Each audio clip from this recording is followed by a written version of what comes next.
welcome back to my channel Dazzling Lotus. How are you guys doing?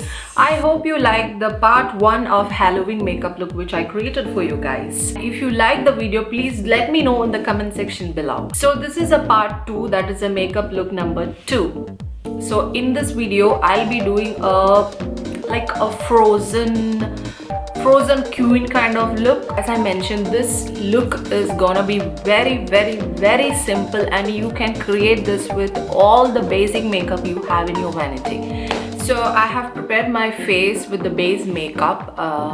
This look, you guys gonna love it. Before getting into the video, if you haven't subscribed to my channel yet, please do consider subscribing, because this is what makes my channel grow along with you guys, and this is which motivates me to create more content for you guys. So please do consider subscribing to my channel. Also like, share, and do put in your comments, which will be very valuable for me to grow, also to improve myself. So don't forget to do that.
That's it for now. Happy Halloween to everyone who is watching this video, and I hope you guys like this video. If you like this video, don't forget to hit that like button. Also comment your thoughts below this video, and don't forget to follow me on Instagram and Facebook. So it's bye bye from me, and take care. Yes, bye.